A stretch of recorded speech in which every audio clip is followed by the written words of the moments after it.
I'm Martin Upchurch. I'm Professor of International Employment Relations at Middlesex University Business School in London. Well, when the British Airways cabin crew dispute broke out, more than 100 academics across Britain wrote a letter published in The Guardian, industrial relations academics, questioning the strategy of British Airways management in the dispute, with concerns that what was really happening here was an effort to break the union by a form of macro-management, which would have very negative consequences for both British Airways industrial relations and also British Airways as a company. And from that letter, I was asked by Unite to write a report into the culture of industrial relations at British Airways, looking back over a number of years and then the implications of the current cabin crew dispute. One thing that concerned me was that British Airways is a top quality company. It operates on the basis of competition with, in a very highly competitive international market for business flight aeroplanes, as its business flights as its core business. And in order to do that, it has to have a sustainable work environment. What I mean by a sustainable work environment is one where there's a direct link between employee commitment established over a long period with cabin crew staff that have perhaps been working 20, 30 years in the job, the satisfaction of the job and the corporate branding. And that link takes a long time to develop and is very significant in British Airways. And that link between employee commitment, customer service, corporate branding then flows through to company profitability.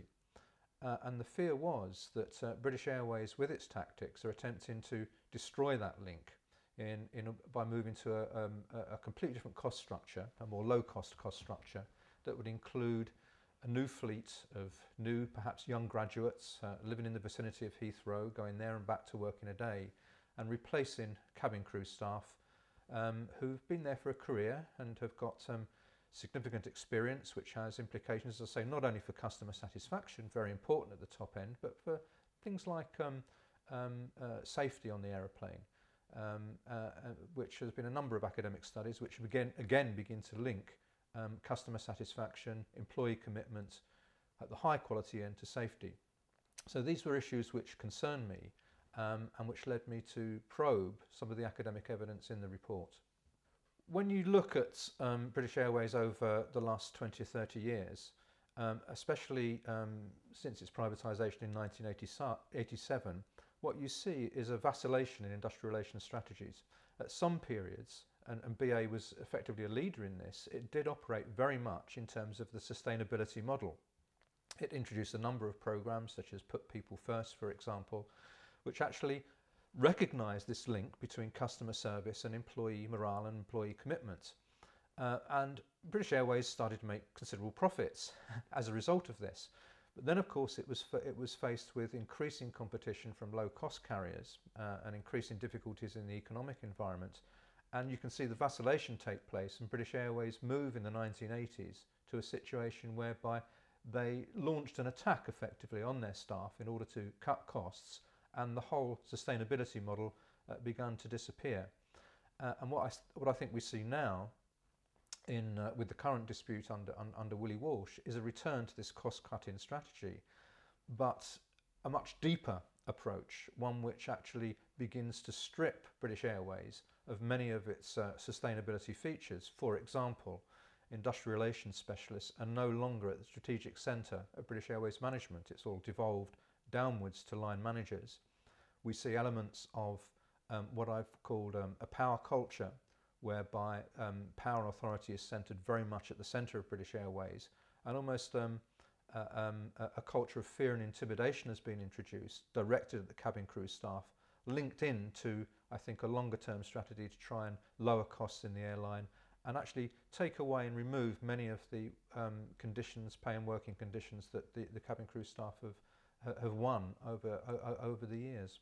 Well, I think one of the things that needs to be said about the current dispute is that if you track the things that BA management has been doing, such as the trivial use of the courts in the dispute, the establishment of an anti-strike union, And most importantly, I think the general level of bullying and harassment that seems to be associated with things such as people being disciplined for what they've written on Facebook or in text messages or even overheard conversations in the corridor. What this all means is a new culture of bullying inside British Airways, which is deliberately now being embedded within the organisation. And when you think about it, at the end of the day, this is going to lead to a very demoralised staff, and that link, that vital link between customer service and corporate brand loyalty and profits is going to be broken. You know, the fixed smile which you see from BA cabin crew staff is a result of a deeply held commitment to the organisation. If that link is broken, that fixed smile under the first signs of stress will disappear. Customer service will go, and I think it had very deleterious consequences for British Airways' long-term future.